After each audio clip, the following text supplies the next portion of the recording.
Freedom Session. You're listening to Deja. Myself, Freedom, and Aaron Preach.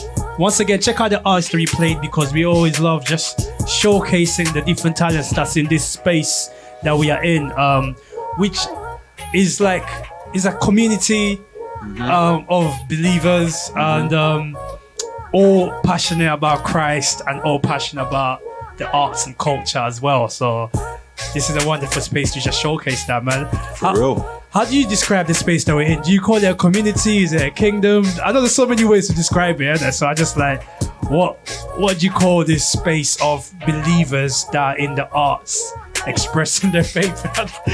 What do you call it? Yeah, I'd definitely call it a community. Yeah. Community for sure.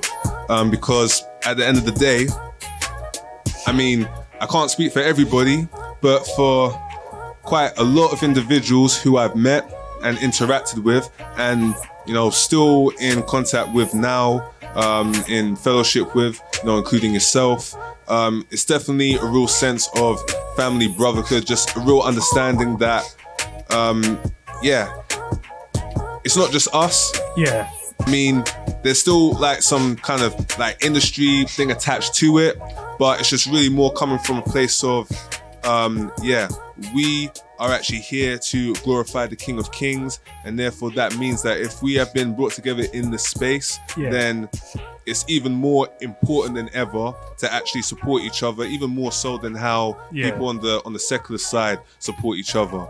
The constant reminder, especially on one of the group chats that I'm in, just remember, like any opportunity that you got to put someone on, whether they're in front of the scenes, another artist, a singer, or producer, or maybe someone even behind the scenes, like someone who is like a videographer or a designer, or someone who is just doing PR, let's try and put each other on, because if we are all like one for Christ and we're expressing this through art, then let's try and make each other like, a priority first point of contact, so that we can keep doing these things together. Cool. So in that sense, I'll definitely say a community. And even for those who actually find themselves in relationship with each other, and it's beyond the music, like this is like listen, I'm caring for your soul, let's stay accountable, what scripture have you been reading, who have you been spending your time with, are you influencing them more than influencing you?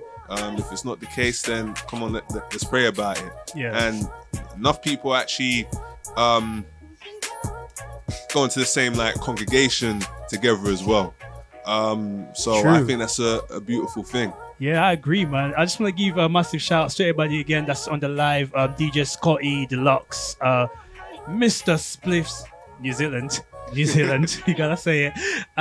Also, shout out to Yidets1. I hope I pronounced that correctly. And I also know that there's a lot of other people that usually tune in, but it's just because they don't have an account, we can't see their names. So if you wanna actually join in terms of the conversation and be able to comment, then if you sign in with your Facebook, I see Claire Lenger just joining again, then you can actually engage with us and talk to us live here in the studio, which is always great because we welcome that, of course. So just a kind of recap, I've been speaking to Aaron. We had a chat about his upbringing, where he's coming from, his diagnosis with autism, and how he overcame that through Christ, and how the creative arts has helped him as well in his own personal journey. And we have now landed into the Christian music community space, and you were just talking about beautiful things such as unity.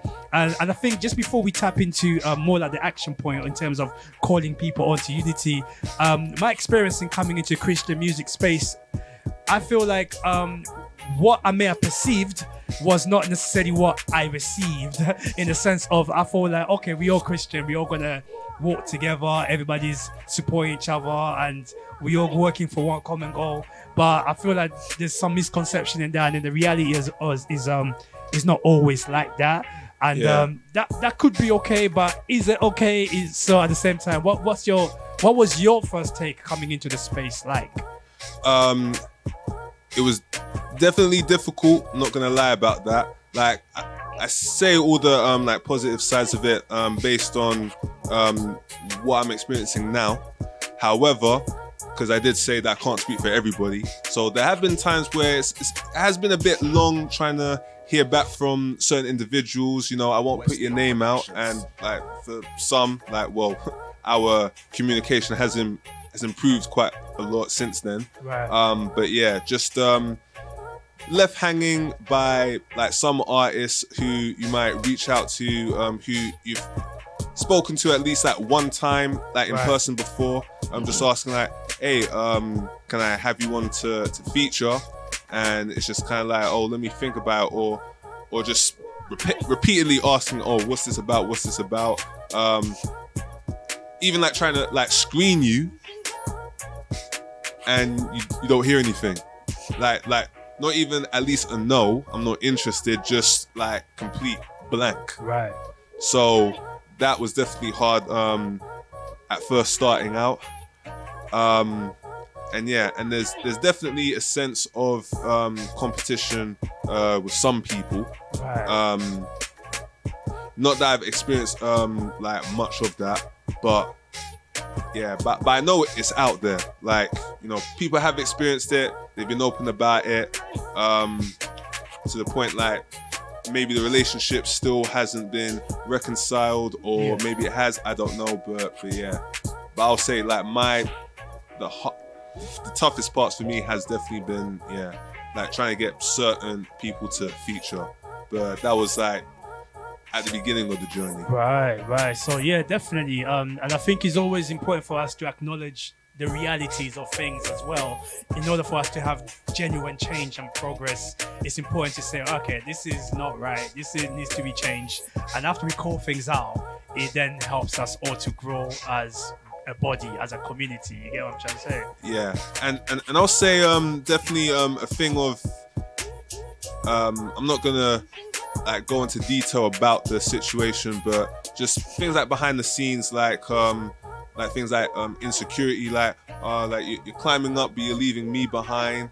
But then it's just kind of like, well, what are you talking about, bro? Like, no one's leaving you behind. Like, you know, you're just standing still to like throw all of these allegations like behind the scenes, and it's just like, well, nah. Like, and because of that, like, well, I can't. That's something that you can't gel with. Yeah, I hear you, bro. So in terms of like expectations, entitlements, how do we manage that? Because sometimes people have certain expectations and entitlements that can't necessarily be explained. But it might be just because I'm a Christian, you're a Christian, I feel like I'm entitled to something, or my expectation is somewhere, which is right in some ways, and some way it can be wrong as well. Well, I think what is important is that, okay, you have someone in mind that you may want to collaborate with to some degree. Okay, that's fine. Especially if you're both believers and you want to do this for the glory of God. Yeah. But I think one thing that I've kind of found important, which was kind of like hard for me to approach certain people because of it, was just recognizing that, okay, like certain people like at the forefront of the scene, let's take it back to the year 2011, 2012. It was quite obvious to me, like seeing them bunched together at certain events, that they knew each other, that there was a relationship going on. Not that they were trying to be like a clique thing going on. Definitely not for those who I was able to like say hello to and get to know over time. But yeah, I just kind of recognized that these guys, like, they must be like in some kind of fellowship together, like outside of the music, to the point that they can work together so much, to the point that they are like, you know, like buddy. The next time like an event rolls around, wherever it is.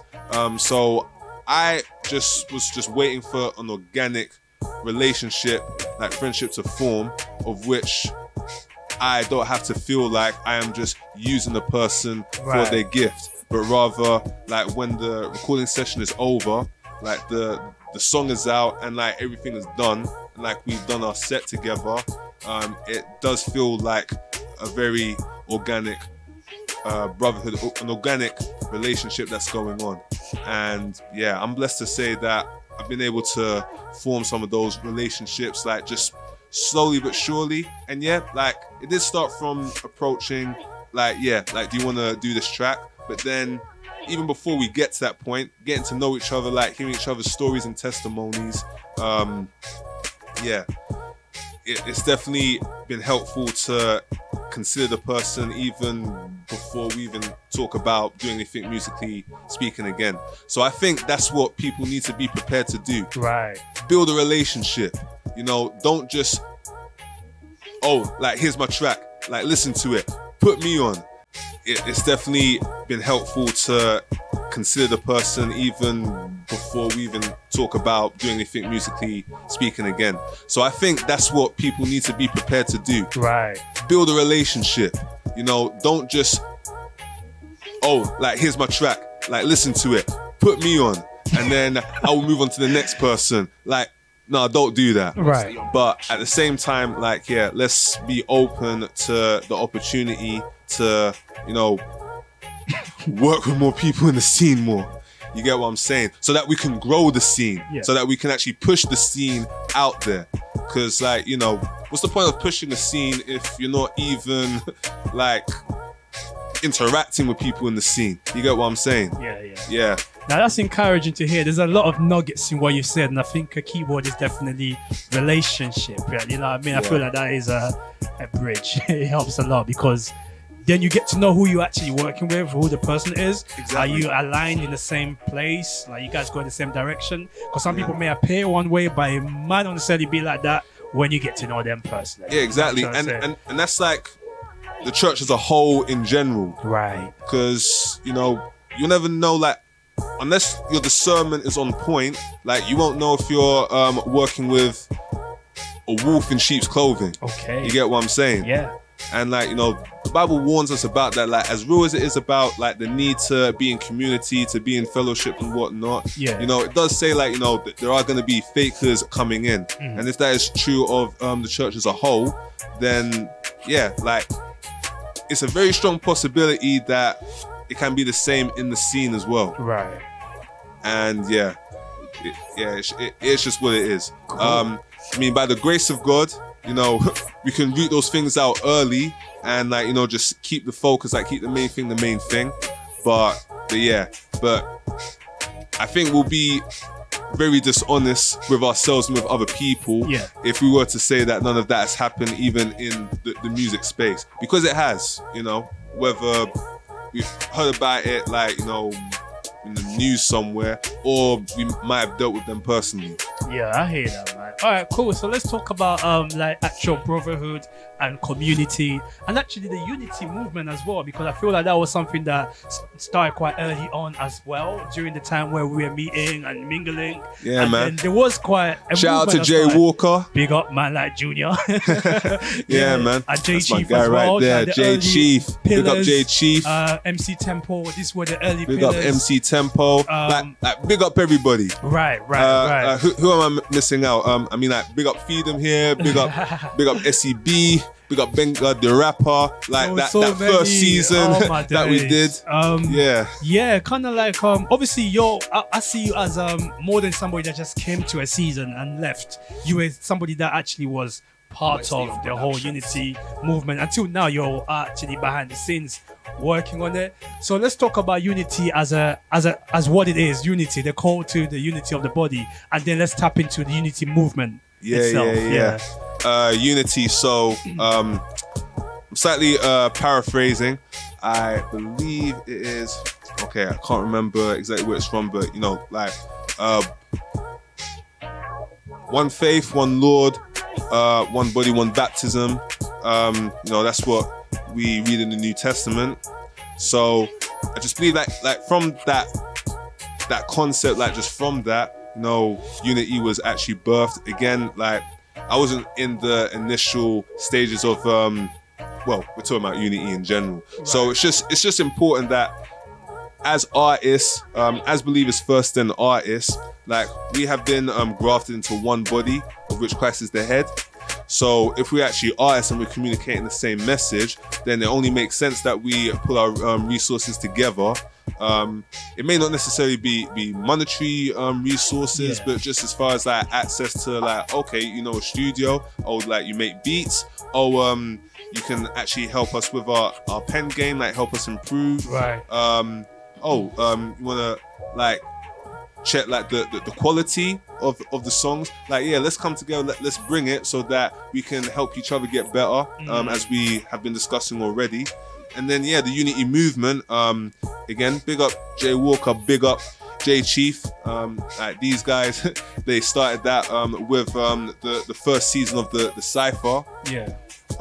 So yeah, just bringing us guys together, spitting over big beats, yeah, like just possibly hanging out afterwards as well. And then even after that, just having various conversations about things like quality control, relationships with other peoples in the congregation, especially of an older generation who may not understand hip hop and gospel. Does that work? Is God even pleased with that? Like having those conversations and like counseling each other as well, and just responding to like, you know, when the movement is actually challenged, when the faith is challenged. It was just a really beautiful thing. It definitely encouraged me to like keep going on and just like learning from other people who might be a little further ahead, who might have like mastered the world of streaming, who might have like mastered things like marketing and promotion and things like that. It's a beautiful thing. So when lockdown took place and we was initially like working on a collective, you know, myself, Junior, J Chief, MC Tempo, and that's what the Instagram page was for. I just found that, well, I don't post much about other people's tracks, like, you know, I will when I can. Sure. It just kind of feels like it's just like a one-time post on my IG and then that's it. Like, not everyone sees it. And I want to do that more. So I use that as an opportunity to like promote other people's stuff as it was coming out. And I took that up with Junior, and he was just like, yeah, like let's go for it, let's see what we can do. So about every week, like as much tunes as I heard of that were based in the UK, I did my best to like write like a review on that particular song. Good reviews, over time. I must say. Well, not even just like one song, like sometimes it might be an EP or a whole album. Like I was just like making all the time that I could to like do a good review on them. So now it's like moved like back onto the TLD website, The Lion's Den again. Like that's Jay Walker's baby. So yeah, like any new reviews that I write, it will be on that website for now. Nice. Still thinking like figuring out what to do with the actual IG Unity Movement UK, but it's pretty much like the same mindset, the same wavelength, Unity Movement and The Lion's Den. So yeah, pretty much like working together quite closely as far as reviewing other people's stuff. Yeah, definitely. I mean, that's good, man, because it's like that's the supporting mindset that you've always had. You're still bringing it on to using the digital platforms that's available out there. Because I used to see you at a lot of different events back in the day. Now it's like you're still supporting, but now you're using the digital platforms right now. So yeah, man, speaking about that, how important is support? Like, because I always hear a buzzword. There's not enough support in the industry, in the space, in the community. A lot of people don't support each other. It's always like a buzzword. What's the reality for you personally, and how can we do better in supporting one another? Just share each other's stuff, like, you know, just I don't want to say like gas up the person, but yeah, like You're free to gas me up though, I don't mind. Yeah, like let other people know that, yeah, like their stuff is out there. I mean, I remember when like they was showing like clips of one of your videos, I was just like, yeah, man, like that's Feed and repping the kingdom, like he's on that platform. Like stuff like that. Yeah. Like, especially when people are breaking out, like, you know, let's let other people know about it.